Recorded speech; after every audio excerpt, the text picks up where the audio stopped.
حضرت عائشہ صدیقہ رضی اللہ تعالیٰ عنہ فرماتی ہیں ایک عورت تھی اور اسے نبی پاک صلی اللہ تعالیٰ علیہ وسلم نے وہ کلمہ پڑھ کے مسلمان ہوئی، مدینہ طیبہ آ گئی تو حضور نے مسجد نبوی شریف میں اس کے لیے مکان، ایک سادہ سا کمرہ ساتھ مسجد کے بنوا دیا، وہیں رہنے لگی۔ اکثر وہ سیدہ طیبہ کے پاس آتی تو حضرت عائشہ صدیقہ رضی اللہ تعالیٰ عنہ فرماتی ہیں وہ بڑی باتیں سناتی اور آخر میں کہتی وہ ہار والا دن بھی بڑا عجیب دن تھا اور میرے رب کی قدرتوں کا دن تھا، وہ بھی بڑا عجیب دن تھا۔ سیدہ عائشہ صدیقہ رضی اللہ تعالیٰ عنہ ایک دن فرمانے لگی کہ تو ہار والے دن کا بڑا ذکر کرتی ہے، وہ کیا دن تھا؟ تو خاتون کہنے لگی اماں جی وہ دن تھا جب میرے رب پر بھروسہ اور مضبوط ہو گیا، جس دن میرا اپنے رب پر توکل اور بڑھا، میرے ایمان میں یقین میں اور پختگی آئی۔ کہنے لگی میں ایک گھر کی کنیز تھی، نوکرانی تھی، اس گھر میں ایک بچی تھی جس کے پاس سونے چاندی ہیرے جواہرات کا ہار تھا۔ اس زمانے میں چمڑے کے اوپر لوگ ہیرے جواہرات لگاتے تھے، کئی دفعہ سرخ رنگ کے چمڑے پہ لگائے جاتے تھے، وہ بچی پہنتی تھی تو کہتی ہوں بچی کے اس نے اتار کے رکھا یا اس سے گرا وہ ہار تو چیل اسے اٹھا کے لے گئی گوشت سمجھ کے اور میرے سامنے اٹھا کے لے گئی۔ گھر والوں نے مجھ سے پوچھا، یہ بخاری میں موجود ہے، گھر والوں نے پوچھا مجھ سے کہ وہ ہار کہاں ہے تو میں نے کہا چیل اٹھا کے لے گئی۔ گھر میں کچھ چوری ہو جائے تو سب سے پہلا الزام کس پہ لگتا ہے؟ ملازمین پہ۔ کہتے انہوں نے مجھے بڑا مارا، بڑی تکلیف تھی، حتیٰ کہ میری شرمگاہ تک کی تلاشی لی، میری عزت اتنی خراب کی میں بتا نہیں سکتی۔ میں نے اپنی زندگی میں ایک واقعہ دیکھا، ایک امیر گھر میں چوری ہو گئی، ملازم کو اتنا مارا کہ وہ چارپائی پہ پڑ گیا، پولیس والوں سے اتنی مار پڑوائی گئی کہ وہ بیچارہ چارپائی پہ پڑ گیا، اور پھر وہ اتنا بیمار ہوا اور کچھ دنوں کے بعد پتہ چل گیا کہ چور تو اپنا بیٹا ہے ان کا، پھر اس کا انتقال ہو گیا۔ اب وہ سیٹھ صاحب اور گھر والے آ کے مرنے والے کے کان میں معافی مانگ رہے ہیں، کان میں۔ تو میں نے ان سے پھر کہا تھا کہ یہ تو اب چلا گیا ہے، تمہارا زور چلتا تھا نا تو تم نے قانون خریدا اور تم نے اسے جتنا ہو سکا تم نے اسے مار پڑوائی، تمہارے پاس جو عدالتیں تھی تم نے وہاں کاروائی کی، اب ایک عدالت قیامت کے دن لگے گی۔ یہ کمزور تھا نا، کچھ کر نہیں سکا۔ میرے نبی پاک صلی اللہ علیہ وسلم نے فرمایا سن لو، اگر سینگ والی بکری نے بغیر سینگ والی بکری کو تکلیف دی ہوگی نا تو قیامت کے دن اسے بھی بدلہ دینا پڑے گا کہ تیرے پاس سینگ تھے اور تو نے اسے مارا تھا۔ وہ خاتون عرض کرتی ہے سیدہ عائشہ کی خدمت میں کہ مجھے بڑا مارا، مجھے تکلیف دی، میں کہہ رہی تھی کہ میرے سامنے چیل لے گئی ہے پر وہ نہیں مان رہے تھے، اماں جی انہوں نے مجھے بڑا مارا۔ حضرت عائشہ صدیقہ کہتی ہیں پھر کیا ہوا؟ کہنے لگی اماں جی جب کوئی میرا مددگار نہ رہا، مجھے تکلیف دے رہے تھے، رسوا کر رہے تھے، تو میں نے اپنے رب سے مدد چاہی، میرے رب کی طرف میں نے توجہ کی، میں نے کہا مالک اب تو ہی میرا مددگار ہے۔ کہتی ہے وہ مجھے مار رہے تھے تو وہ چیل جو ہار لے گئی تھی وہی لے کے واپس آ گئی اور ہمارے سروں کے قریب لا کے اس نے جب اس ہار کو پھینکا وہ مجھے چھوڑ کے سائیڈ پہ ہوئے، وہ میری بے گناہی جان گئے، لیکن آپ کو بتاؤں اس دن سے میرا اپنے رب پر یقین اور بڑھ گیا۔ مجھے سمجھ آ گئی کہ جب انسان پورا ٹوٹ جاتا ہے اور جب کوئی چاروں جانب اس کا مددگار نہیں ہوتا تو رب تو ہوتا ہے نا، اللہ تو اس کا مددگار ہوتا ہے نا، وہ تو پھر اپنے اس بندے کی مدد کرتا ہے نا، پھر وہ تو توانائی دیتا ہے نا، وہ تنہا نہیں چھوڑتا، وہ تو آنسوؤں والوں کے آنسوؤں پہ بڑا کرم فرماتا ہے، وہ تو قسم پرسی میں آ جاتا ہے، اس کی رحمت بڑھ کے استقبال کر لیتی۔ تو بھائی جب آپ پر اللہ کی حکمت کے تقاضے پورے ہونے لگیں اور زندگی میں کبھی کوئی ایسا وقت آئے کہ آپ محسوس کریں کہ تنہا رہ گئے ہیں اور کئی اپنے بھی مخالفین کی جماعت میں نظر آنے لگے ہیں، تو اس وقت پھر دل، روح، زبان اور ذہن کو یکجا کر کے سمجھ لینا کہ جب ساری دنیا ساتھ چھوڑ جاتی ہے تو رب کی رحمتیں اس وقت بھی ساتھ رہتی اور اللہ کی مدد اس وقت بھی بندے پہ کرم نوازی کرتی۔ ایک اور حدیث سنیں، لطف کی بات یہ ہے، یہ بھی بخاری میں ہے، یہ بھی واقعہ بخاری میں ہے۔ اللہ اکبر۔ ایک شخص نے ایک بندے سے قرض مانگا اس نے کہا مجھے قرضہ دو. وہ کہنے لگا کہ کتنا قرضہ؟ اس نے کہا 1000 دینار. دینار سونے کا ہوتا تھا، درہم چاندی کا ہوتا تھا. 1000 دینار چاہیے. اس نے کہا کوئی گواہ ہے تیرے پاس؟ غریب کا گواہ بھی کوئی نہیں بنتا. کبھی الجھ جائے نا کوئی بندہ تو کئی اپنے بھی کہہ دیتے ہیں کہ ہم اس کے قول فعل کے ذمہ دار نہیں ہیں. ایک غریب آدمی کو قرض کی ضرورت پڑ گئی، 1000 دینار چاہیے. میں کہہ چکا ہوں کہ درہم چاندی کا ہوتا تھا، دینار سونے کا. اب 1000 دینار لینا ہے. تو جس بندے سے اس نے کہا، اگرچہ وہ نیک بندہ تھا، اس نے کہا یار 1000 دینار دے دو. تو کہنے لگا کوئی گواہ ہے تیرے پاس؟ وہ کہنے لگا غریبوں کا گواہ کون ہوتا ہے؟ ہاں ایک گواہ ہے. کہا کون؟ کہا میرا رب، وہ تیرے اور میرے بیچ گواہ ہے. اس نے کہا کوئی کفیل، اگر تو پیسے نہ دے سکے تو وہ بعد میں دے دے، یا تجھے کچھ ہو جائے تو وہ دے دے. اس نے کہا کفیل بھی میرا اللہ ہی ہے. میرے پاس اگر ہے تو رب کریم کا نام ہے، اگر اعتماد کر سکتا ہے تو کر لے. بندہ نیک تھا، اس نے کہا رب کے نام پہ، رب کی کفالت پہ، اللہ کو گواہ بنا کے میں تیار ہوں تجھے 1000 دینے کو. اس نے 1000 دینار دے دیا. وقت واپسی کا طے ہو گیا. وہ چلا گیا پیسے لے کے. اس نے پوری محنت کی کہ میں نے وقت پہ پیسے لوٹانے. پوری محنت بھی کر لی، اللہ نے مدد بھی کر دی، پیسے بھی اس تاریخ کو اسے مل گئے. بعض لوگوں کا تو لوٹانے کا دل ہی نہیں نہ ہوتا. فرمایا حدیث پاک میں کہ تو لوٹانے کا ارادہ کر، رب تیری مدد بھی فرمائے گا. لیکن یہاں بہت سارے لوگ کہتے ہیں خیر ہے، ارادہ ہی نہیں. تو پھر جس طرح کا بندے کا گمان ہو، رب بھی اسی طرح کا معاملہ فرماتا ہے. اس نے پیسے جمع بھی کر لیے اور واپس دینے کو تیار بھی ہو گیا، لیکن رستہ بحری جہاز کا تھا، کشتی کا تھا، دریا کے رستے واپس آنا تھا. اب وہ جب آ گیا دریا کے کنارے تو بڑی کوشش کی، پر وہاں اسے کوئی کشتی نہیں ملی. وقت پہ پیسے لوٹانے ہیں، سفر کرنا ہے، اب سواری میسر نہیں ہے. سوچ سوچ کے پریشان تھا کہ میں نے تو اللہ کے نام پہ لیے. اچانک دل میں ایک تجویز آئی. اس نے ایک لکڑی لی، لکڑی کو اندر سے کھولا، 1000 دینار اس میں بھرا. بخاری پڑھ رہا ہوں. اور ساتھ ایک خط بھی لکھا کہ یار میں پیسے پہنچانا چاہتا تھا پر مجھے کوئی چیز نہیں ملی دریا کے اس پار آنے، اللہ کے نام پر تیری طرف روانہ کر رہا ہوں. اور یہ کہہ کہ وہ لکڑی دریا میں رکھ دی. وہ لکڑی ڈوب گئی ہے. واپس آ گیا. وہ جس نے پیسے لینے تھے وہ عین مقررہ وقت پر دریا کنارے آیا.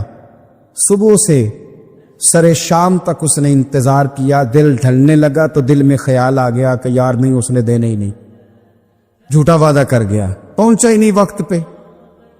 اب جب واپس لوٹنے لگا تو اچانک دریا میں ایک لکڑی تیرتی ہوئی دکھائی دی. کہنے لگا لے جاتا ہوں، شام کو روٹیاں پکانے کے کام آئے گی، ایندھن بنا کے جلا لوں گا، ہنڈیا پک جائے گی. لکڑی اٹھا کے جلانے کے لیے گھر لایا. گمان تھا کہ وہ نہیں آیا وعدہ کر کے. اللہ کو کفیل اور وکیل بنا کے اور گواہ بنا کے پھر بھی نہیں آیا. لکڑی لے کے گھر گیا. بخاری ہے. اور جب اس کو چیرا نہ کہ میں اس کی آگ جلاؤں گا، کھولا تو اندر سے 1000 دینار بھی نکل آیا، خط بھی نکل آیا. اب ذرا سمجھنا، اس کے دل میں بات کس نے ڈالی کہ تو لکڑی میں پیسے ڈال دے؟ اللہ نے. اس بندے کو مقررہ وقت پہ کنارے بھیجا کس نے؟ لکڑی صرف اسی کے ہاتھ آئی تو یہ بندوبست کیا کس نے؟ اللہ نے. گھر جا کے چیری تو پیسے بحفاظت اس تک پہنچائے کس نے؟ تو پھر ہمیں بھی توجہ اللہ کی جانب ہی کرنی چاہیے. ہمارے بھی دل کی توجہ رب کی طرف ہی ہونی چاہیے نا. ہمیں ادھر ادھر جانے کی، دیکھنے کی، بندوں پر غور کرنے کی ضرورت کیا ہے؟ وہ پیسے پہنچ گئے. یہ وہاں اپنی جگہ پہ پریشان تھا. اس نے 1000 دینار اور جمع کیا. پھر دوبارہ ایک دن دریا کنارے آیا، کشتی مل گئی. بیٹھ کے اپنے اس بھائی کے پاس آیا. کہنے لگا دیکھنا مجھ پر بدگمان نہ ہونا، پیسے اس تاریخ کو بھی جمع کر لیے تھے. دریا پہ آیا تھا پر کشتی نہیں ملی تھی. پھر میں نے نا لکڑی میں ڈال کے خط ڈال کے تیری طرف بھیج بھی دیے تھے، لیکن آج میں پھر لے کے آ گیا ہوں. وہ کہنے لگا خوش ہو جا، جس رب کو تو نے میرا اور اپنا گواہ بنایا تھا اس رب نے میرے تک پہنچا بھی دیے ہیں. جب لوگ اللہ کو گواہ بناتے ہیں، رب کی جانب اپنی توجہ کرتے ہیں، اپنی چاہتوں، خواہشات اور اپنی ساری چٹھیاں اپنے رب کریم کی رحمت کی طرف روانہ کرتے ہیں، پھر اللہ اپنے بندوں کو مایوس نہیں کرتا. اللہ اپنے بندوں کو نواز دیتا ہے. اللہ تبارک و تعالیٰ اپنے بندوں پہ کرم نوازی کرتا. او سنگیو، ساری امیدیں سیٹھوں، نوابوں، دنیا داروں سے کیوں وابستہ کرتے؟ ساری توجہات کا مرکز کیوں ان لوگوں کو بناتے ہو جو تمہیں دنیا میں مضبوط نظر آتے؟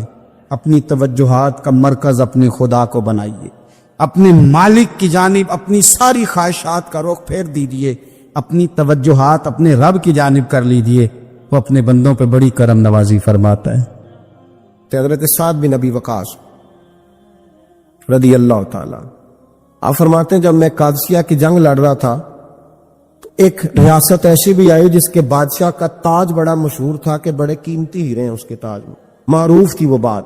تو میں نے مسلمان فوجیوں کو نصیحت کی کہ جب لڑائی کرو نا تو بادشاہ کا تاج جب ملے تو قبضے میں لے لینا، مال غنیمت میں شامل ہو جائے گا تو مسلمانوں کو فائدہ ہوگا، غریبوں کی مدد ہوگی، اسلامی فلاحی ریاست کے اندر بڑا فائدہ دے گا۔ فرماتے ہیں جہاد ہو رہا تھا تو علاقہ ریتلا تھا، غبار زیادہ تھی، ریت زیادہ تھی۔ آپ فرماتے ہیں لڑتے لڑتے شام ہو گئی، شام کے وقت بادشاہ قتل ہوا، بادشاہ کا سر تو ملا پر اس کا تاج کوئی نہ ملا۔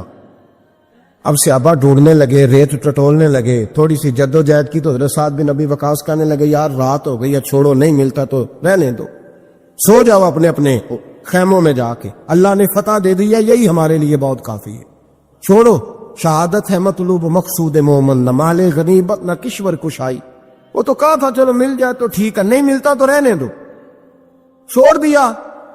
کہتے سب لوگ اپنے اپنے خیموں میں چلے گئے، سپہ سالار سعد بن ابی وقاص رضی اللہ عنہ فرماتے میں بھی اپنے خیمے میں، ابھی میں بیٹھا تھا، کمر جو تھی وہ میں نے لگائی تھی، زمین کے ساتھ لیٹا ہی تھا کہ میرے خیمے کے باہر کسی مجاہد نے آ کے صدا دی، حضور اجازت ہو تو اندر آ جاؤں؟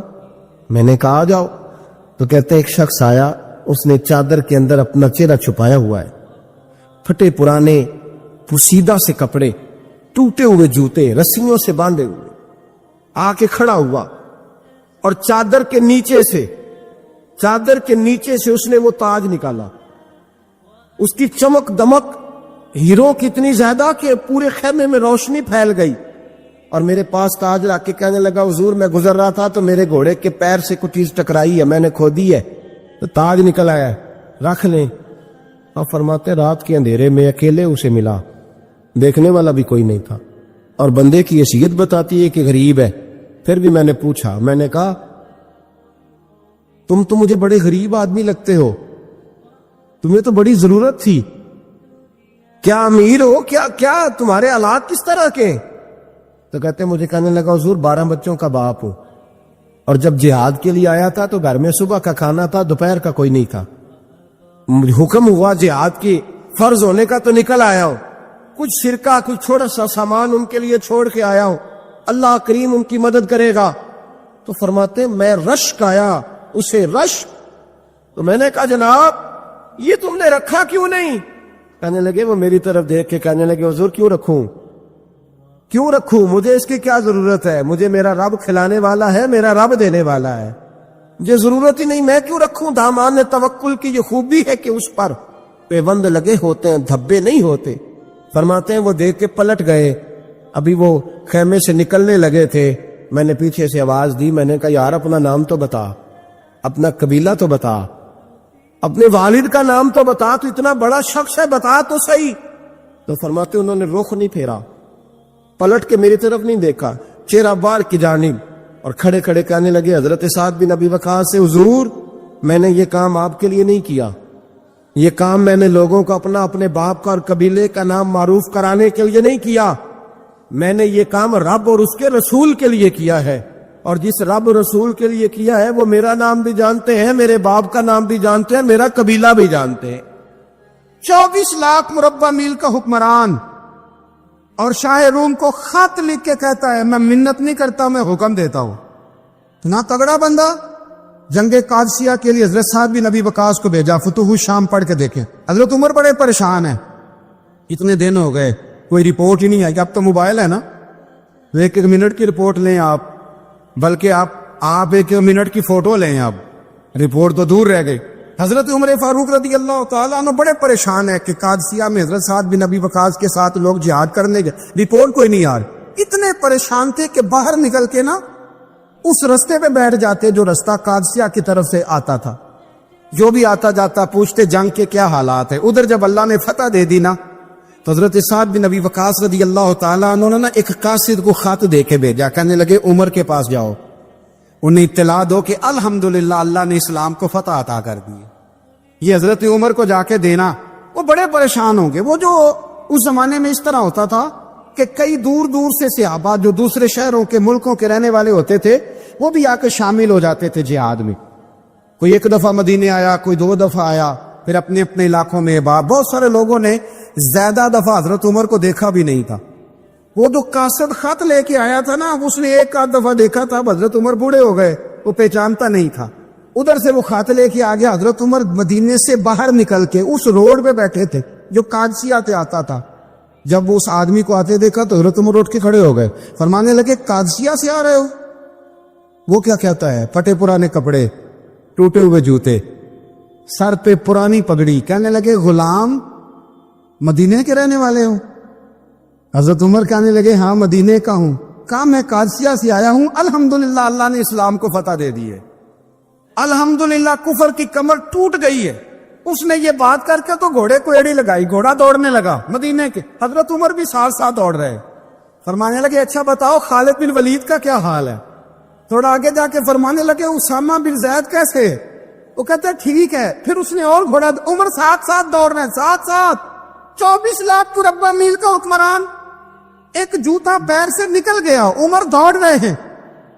آگے جا کے پوچھتے ہیں سعد بن ابی وقاص کا کیا حال ہے؟ تو حضور وہ بھی ٹھیک ہے۔ کتنے لوگ میرے شہید ہو گئے مسلمانوں میں سے؟ کہنے لگا صحیح گنتی کا نہیں پتا، یہ لفظ ادا ہوتے ہوتے مدینے کی سرحد آ گئی۔ لوگوں نے عمر کو گھوڑے کے ساتھ دوڑتے دیکھا تو کہا امیر المومنین کیوں دوڑ رہے ہیں؟ وہ غلام چھلانگ لگا کے نیچے آیا، قدموں میں بیٹھ گیا، کہنے لگا حضور آپ نے بتایا ہی نہیں آپ امیر المومنین ہیں۔ آپ فرمانے لگے کیا بتاتا؟ میں تو اونٹ چرانے والے کا پتر ہوں، کیا بتاتا؟ وہ عمر ہوں جس نے اپنے گناہوں کا حساب دینا ہے، کیا بتاتا؟ جو سعد بن ابی وقاص کو جہاد پہ بھیج کے خود بزدلوں کی طرح گھر میں بیٹھا ہے، کیا بتاتا؟ کوئی حیثیت نہیں، کوئی تار۔ تو نے اچھا کیا، تو مجاہد تھا، مجھے ساتھ ساتھ دوڑایا، تو نے اچھا کیا۔ جتنے لوگ تھے چیخے مار کے رونے لگے۔ حضرت فاروق اعظم سے کہنے لگے عمر جب تک تیرے جلوے رہیں گے اللہ کامیابیاں ہی عطا فرمائے گا، جب تک تیرا رنگ رہے گا اللہ تعالیٰ نوازتا ہی رہے گا۔ کچھ نہیں کبھی اپنا آپ ظاہر ہی نہیں کیا۔ بہت بڑے تھے، بہت بڑے تھے حضرت عمر، بڑے تھے۔ حضرت عمر فاروق رضی اللہ تعالیٰ عنہ بدر کے میدان میں جب نکلے نا، بدر میں، تو حضرت عمر سے حضور نے تجویز مانگی، فرمایا صف بندی کیسے کرے، کس طرح لڑنا ہے؟ جناب عمر فاروق رضی اللہ تعالیٰ عنہ کہنے لگے حضور یہ جتنے آئے ہیں نا کافر لڑنے، یہ کسی کا کچھ چاچا لگتا ہے، کسی کا کوئی ماموں لگتا ہے، کسی کا بھائی ہے، کسی کا بیٹا ہے، تو محبوبہ صف بندی کی کیا ضرورت ہے؟ جو میرے رشتہ دار ہیں میرے حوالے کرے، میں گردنیں کاٹ کے آپ کو دیتا ہوں۔ جو ابو بکر کے رشتہ دار ہیں وہ ابو بکر کے حوالے کرے، وہ گردن کاٹ کے دے۔ جو علی کا کچھ لگتا ہے وہ علی کے حوالے کرے۔ ہم دنیا کو بتائیں گے کہ اشداء علی الکفار، اشداء علی، اس کے لیے ہمارے پاس سختی ہے، کوئی نرمی۔ وہ ہمارا سگا بھی ہو تو اس کے حق میں کوئی نرمی۔ حضرت عمر نے اپنے سگے ماموں کی گردن کاٹی بدر کے دن، سگے ماموں کی۔ حضرت ابو عبیدہ بن جراح، سنو، اسلام امن کا درس دیتا ہے، محبت کا درس دیتا ہے۔ بھائی اسلام ہی تو امن کا درس دیتا ہے، پر جڑی بوٹی کاٹنا بدامنی نہیں ہوتا، ظالم کا ہاتھ پکڑنا بدامنی، اور امن والے اور ہوتے ہیں بزدل، ان دونوں میں فرق ہوتا ہے۔ امن والا بننے کا کہا گیا ہے، بزدل بننے کا کہا۔ میرے نبی پاک نے جو بدر میں تلوار اٹھائی تھی، زرہ پہنی تھی، حضور علیہ الصلوۃ والسلام نے لوہے کی جیکٹ پہنی تھی، تو وہ بھی میرے رسول پاک نے امن کے لیے ہی پہنی تھی۔ میرے نبی پاک صلی اللہ علیہ وسلم نے احد کے دن جو ہتھیار اٹھائے تھے تو وہ بھی امن کے لیے اٹھائے تھے، وہ بھی امن کے لیے حضور نے ہتھیار اٹھایا تھا۔ ہتھیار اٹھانا بد امنی کی علامت نہیں ہوتا میرے بھائی، یاد رکھیں۔ حضرت ابو عبیدہ بن جراح نے میدان بدر کے اندر جب جنگ کا تبل بھجا، حالات بگڑے، جناب ابو عبیدہ بن جراح کہتے ہیں تاریخ نے ایک عجیب موڑ پہ مجھے لا کے کھڑا کیا۔ آپ فرماتے ہیں میرے لیے اللہ نے جو آزمائش رکھی وہ سب سے بڑی رکھی۔ فرمانے لگے جب میں میدان میں نکلا تو کافروں نے میرے سامنے جس کو لا کے کھڑا کیا وہ میرا سگا باپ تھا، آپ فرماتے ہیں اب مشکل بن گئی، عشق تیاگ دوویں ایک برابر، تے عشق دا سیک بدھیرا، اگ تے ساڑے ککھ تے کانے، تے عشق ساڑے تن میرا، تے اگ دا دارو می تے پانی، کوئی دسے ہے عشق دا دارو کیڑا، بلے شاہ تے کچھ بھی نہیں بچدا جتھے عشق ہوراں دا ڈیرا۔ فرمانے لگے اب میرے لیے سامنے باپ، ادھر بیٹا۔ اب فرماتے ہیں دو رستے تھے، باپ بچاؤں یا رسول اللہ کا دین بچاؤں۔ ایک منٹ تھا فیصلہ کرنے کے لیے کہ ابا بچے گا یا دین بچے گا، کفر بچے گا یا اسلام بچے گا۔ فرماتے ہیں میں نے منٹ پورا نہیں سوچا، میں نے تلوار اٹھائی، باپ کی گردن کاٹ کے گرائی اور رسول اللہ کا دین بچا لیا۔ باپ کی گردن کٹ کے گری اور نبی پاک کا دین بچ گیا، بچا لیا رسول اللہ کا دین۔ حضرت عمر نے ماموں کو مارا۔ حضرت مصعب ابن عمیر کہتے ہیں تاریخ مجھے بھی لا کے کھڑا کرتی ہے، بدر کے میدان میں تو کفر کا لبادہ اوڑھ کے جب سامنے آیا تو وہ میرا سگا بھائی تھا۔ سگا بھائی، ہزاروں قومیں وجود میں آئیں دھار میں خشک و تر کے رشتے سے، پر ہم نے بنیاد دوستی رکھی یاد خیر البشر کے رشتے سے۔ سگا بھائی کفر کا نمائندہ بن کے سامنے کھڑا ہوا۔ مجھے اکٹھے کھیلنا بھی یاد تھا، مجھے ایک برتن میں روٹی کھانا بھی یاد تھا، ایک ماں سے لوریاں سننا بھی یاد تھا۔ فرماتے ہیں یہ سارا کچھ یاد تھا، پر اسلام کے حق میں دیا ہوا خطبہ جو محمد عربی نے دیا تھا وہ بھی مجھے یاد تھا، مجھے رسول اللہ کی بتائی ہوئی باتیں بھی۔ فرماتے ہیں میں سارا کچھ بھول گیا، پر مجھے اپنے رسول کا پڑھایا ہوا سبق نہیں بولا، وہ مجھے یاد رہا۔ میں نے پھر سگے بھائی کی گردن کاٹی اور میں نے وہ گردن کاٹ کے حضور کے پاس پیش کی، اور میں نے دنیا کو بتایا کہ ہمارے لیے اصل وہ ہے جو ہمارے رسول ہمیں حکم ارشاد فرماتے، یہ رشتے ہمارے لیے اصل ہمارے لیے اچھے تعلقات ہیں۔ کون سے اچھے تعلقات؟ کون سے اچھے تعلقات؟ میرا ایک دوست مجھے کہنے لگا امریکہ تو پیار ہی بڑا کرتا ہے ہم سے۔ میں نے کہا بالکل، قصائی بھی بڑا پیار کرتا ہے بکرے سے، بڑا پیار ہوتا ہے۔ آپ جو قربانی کے بکرے لائے تھے آپ کو پیار نہیں تھا؟ ذبح کرنے سے پہلے اس کو پانی بھی پلایا، چارہ بھی کھلایا، غسل بھی کرایا، پر آخر میں کیا کیا؟ بولے نا جی، یہ والا پیار کرتا ہے امریکہ آپ سے، دیتا ہے کبھی کبھی پیسے، کوئی شک نہیں اس میں۔ وہ کہتا ہے وہاں زلزلہ آیا ہے تو اتنے لاکھ ڈالر دیتا ہوں، فلاں آیا، لیکن وہ والا پیار جو قصائی بکرے سے کرتا ہے، کہتا ہے جب موقع آئے گا تو میں چھری بھی پھیروں گا، اور اپنے وقت پہ آ کے وہ یہ میری مثال یاد رکھ لینا، امریکہ کا پاکستان سے اور مسلمان سے وہ والا پیار ہے جو بکرے کا قصائی سے اور قصائی کا بکرے سے ہوتا ہے۔ وہ چارہ ڈالتا ہے، موٹا کر کے ذبح کرتا ہے، پتلا ذبح کرنے میں اسے لذت نہیں آتی۔ او بھائی یاد رکھو حضرت ابو بکر صدیق رضی اللہ تعالیٰ عنہ، عرب کے لوگ جب جنگ کرتے تھے تو ایک ہاتھ میں ڈھال پکڑتے تھے، ایک ہاتھ میں تلوار پکڑتے تھے، لوہے کی ڈھال۔ جب دشمن حملہ کرتا تھا تو ڈھال آگے کرتے تھے، وہ کئی دفعہ ٹکرا کے ڈھال سے تلوار گر جاتی تھی۔ حضرت ابوبکر صدیق میدان میں نکلے، بیٹا کافروں کی طرف سے لڑنے آیا ہے، سگا بیٹا، اور میرے مصطفیٰ کریم نے فرمایا اولاد بزدل کر دیتی آدمی، پر جب ایمان پختہ ہو تو پھر صحابہ نے اس بزدلی کی بھی پرواہ نہیں کی۔ سگا بیٹا کافر کی جانب سے آیا، حضرت ابوبکر صدیق نے تلوار سے حملہ کیا، بیٹے نے ڈھال آگے کی۔ جب صاحبزادے نے ڈھال آگے کی نا تو حضرت ابوبکر کی تلوار لوہے کی ڈھال سے ٹکرائی، تلوار گر گئی۔ اب حضرت ابوبکر نے ہتے ہو گئے، صاحبزادے نے اٹھائی تلوار، کہتا ہے جب میں مارنے لگا تو خیال آیا گھر تو میرا اجڑے گا نا، باپ تو میرا ہی ہے نا۔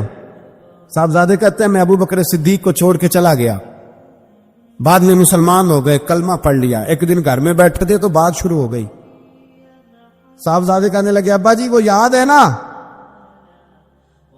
جب میری ڈھال سے آپ کی تلوار ٹکرائی تھی اور تلوار گر گئی تھی تو میں نے آپ کو باپ سمجھ کے چھوڑ دیا، میرا ہی گھر اجڑنا تھا باپ سمجھ کے۔ جناب صدیق اکبر رضی اللہ تعالیٰ عنہ، صاحب ابن شام نے لکھا ہے کہ اپنی سرین پر 2 دفعہ ہاتھ مارا، 2 دفعہ، کہنے لگے بیٹے تو اس وقت کافر تھا، تو نے مجھے چھوڑ دیا، میں جب واپس پلٹا تھا نا اسی دن اسی لمحے تو میرے دل میں خیال تھا کہ بیٹے نے تو چھوڑ دیا ہے لیکن اگر بیٹا یوں میری تلوار کے نیچے آتا میں بیٹا سمجھ کے معاف نہ کرتا، کفر کا نمائندہ سمجھ کے قتل کر دیتا. اس لیے کہ میری نظر میں اگر کوئی اہمیت ہے تو رسول اللہ کے فرمان کی اہمیت ہے. باپ بیٹے اولاد کی کوئی اہمیت ہے؟ اشداء علی الکفار، کافر سے نفرت ہی نہیں ہوتی. یہاں تو موج لگ گئی ہے ایک عام نوجوان سے لے کے عام آدمی سے. وزیر اعظم تک کی سوچ یہ ہے کہ رہائش امریکہ میں ہونی چاہیے، لندن میں ہونا چاہیے، بس یہی سوچ ہے. اب تو اللہ تبارک و تعالیٰ معاف کرے جس کے پاس پاسپورٹ ہے لندن کا، یورپ کا، وہ سمجھتا پتہ نہیں میں کون سی بلا ہوں. چھوڑو، کس چکر میں پڑ گئے ہو، کس طرف نکل گئے ہو. صدر صاحب امریکہ کے صدر کے ساتھ فوٹو کھنچاتے ہیں تو وہ 2 فٹ اونچا ہو جاتے ہیں. بس کرو یار، یہ کمزور لوگوں کی علامت ہے، کمزور لوگوں کی. حضرت عمر فاروق رضی اللہ، مجھے پلٹ کے یاد آتے ہیں سیدنا فاروق اعظم. حضرت فاروق اعظم رضی اللہ تعالیٰ عنہ سے عیسائی بادشاہ نے کہا میں ملنا چاہتا ہوں. آپ فرمانے لگے ٹائم نہیں، جو تجھے ملنا ہے وہ مدینے کے غریبوں کو نہ ملوں گا، وہ رسول اللہ کے نوکروں کو نہیں ملوں گا. تجھے مل کے کیا کرنا ہے؟ میں انہیں ملوں گا جن کے لبوں پہ رسول اللہ کا درود جاری ہے، جو مصطفیٰ سے پیار کرتے ہیں. مجھے تجھ سے ملنے کی کوئی ضرورت ہے؟ ہمارے ہاں وہ نفرت نہیں کفر کے لیے جو مسلمان کے دل میں ہونی چاہیے، وہ مزاج ہی نہیں ہمارا، وہ شعور ہی نہیں. ہم جب بھی اتحاد کرتے ہیں کافر سے اتحاد کر کے اپنے ہی بھائی کو مارنے لگتے ہیں. عہدی لڑائی ہو رہی تھی، بھائی کا بھائی سے اختلاف نہیں ہوتا گھر کے اندر، پھر وہ دشمنوں کو بلا کے لاتا ہے کہ میرے بھائی کو مارو. ایسا ہوا ہے کبھی؟ اگر آپس میں اسلامی ممالک کا اختلاف ہے بھی تو کافر کو لاؤ گے مارنے کے لیے، کافر کو لاؤ گے. اور یہاں ایک آدمی قید ہوا تھا امریکہ کا، پوری دنیا کو مصیبت پڑ گئی تھی. سمجھ آ رہی ہے؟ نام لینے کی ضرورت تو نہیں، باقی سمجھ آ رہی ہے آپ حضرات؟ ایک آدمی قید ہوا تھا اور انسانی حقوق کی تنظیمیں اور ہمارے اپنے اندر سے بڑے بڑے، میں روشن خیال نہیں، میں روغن خیال کہتا ہوں ان لوگوں، بڑے بڑے روغن خیال اٹھ کے کھڑے ہو گئے، جی انسانی حقوق کی بات کرو، جی ایسے ہو گیا، جی ویسے ہو گیا. لے گئے بندہ چھڑا کے. یہاں روز خون کی ندیاں بہتی ہیں. اقوام متحدہ جس سے مسلمان بھیک مانگتے پھرتے کہ مسلمانوں پہ مظالم بند کراؤ، اقوام متحدہ نے کہہ دیا کہ دنیا کی مظلوم ترین اقلیت کا نام برما کے مسلمان ہے. اقوام متحدہ نے رپورٹ دے دی. پھر مر نہیں گئے سارے اسلامی حکمران؟ شرم اور حیرت کے ساتھ کسی گڑھے میں دفن نہیں ہو گئے؟ تمہیں للکار کے انہوں نے کہا کہ یہ سب سے مظلوم ہے، ان کا کچھ کرو.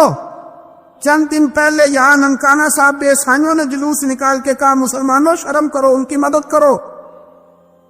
پوپ بول پڑا، پوپ عیسائیوں کا کہ مسلمانوں کہاں ہو، کدھر ہو تم، ان کی مدد کرو، نکلو، ظلم ہو رہا ہے.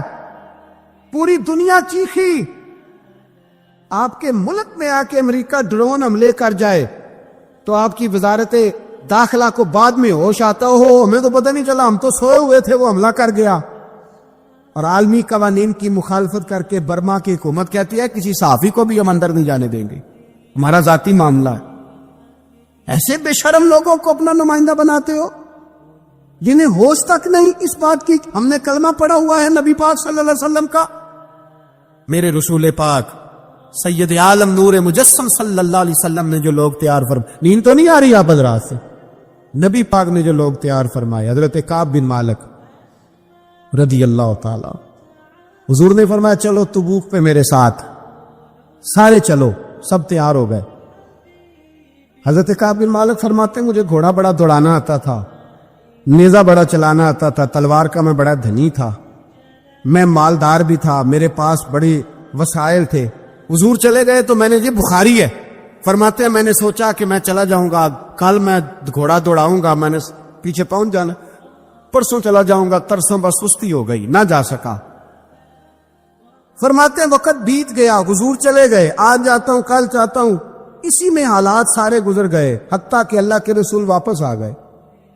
فرماتے کچھ بوڑھے تھے جو نہ جا سکے اور کچھ منافق تھے جو حضور کے ساتھ جہاد پہ نہ جا سکے. آپ فرماتے میں جوان بھی تھا، تیر انداز بھی تھا، اور دنیا عرب سارا جانتا تھا کہ مالدار بھی ہے، اللہ تعالیٰ کی دی ہوئی بڑی نعمتیں.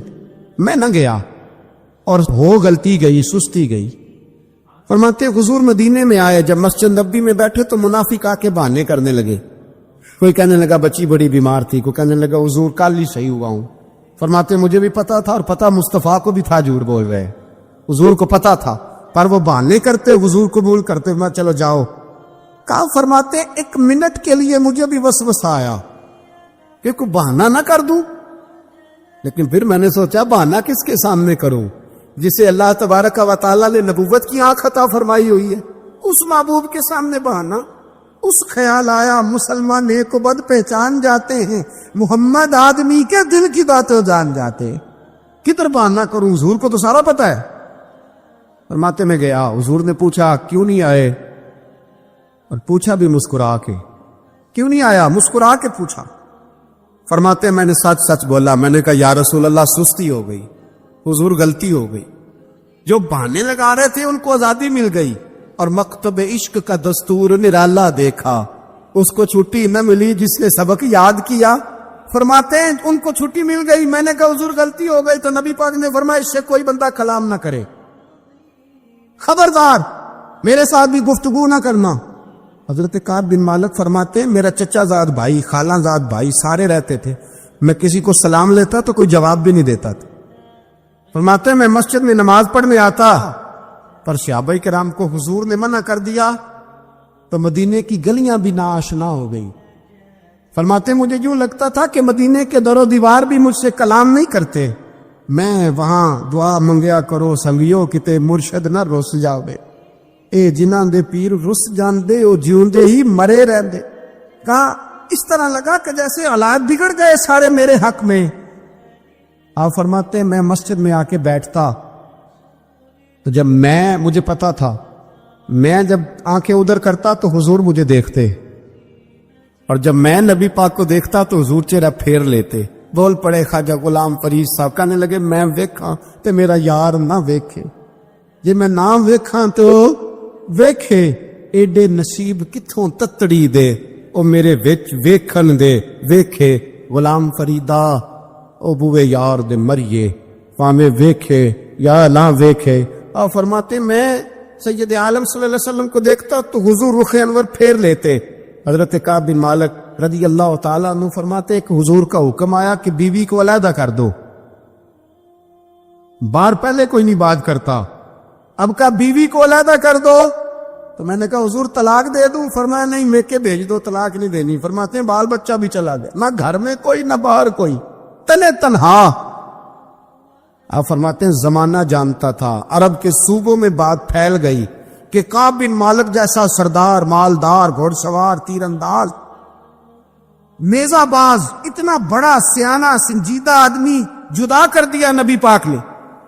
فرماتے ہیں غسان کے عیسائی بادشاہ نے مجھے خط لکھا.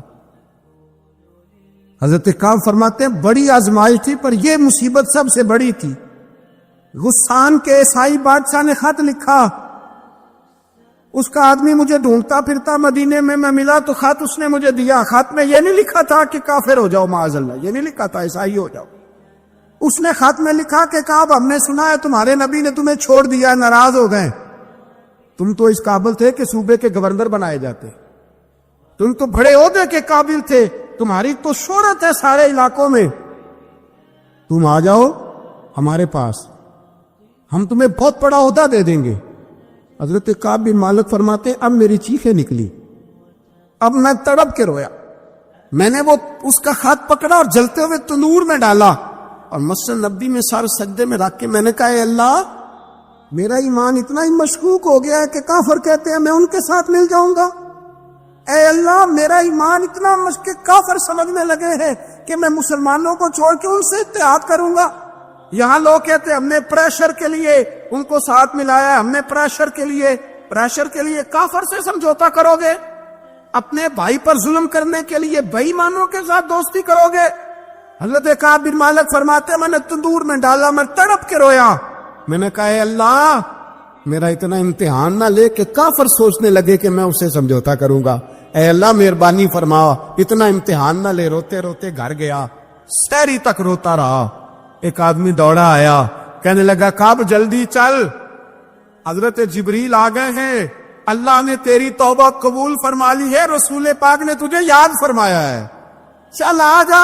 حضرت کعب بن مالک فرماتے میں قدموں میں گرا اور میں نے کہا محبوبہ میرا سارا ہی مال لے لے، حضور میری ساری صلاحیتیں لے لے، رکھ لیں سارا کچھ، مجھے وہ مال نہیں چاہیے جو آپ کے دروازے سے دور کر دے۔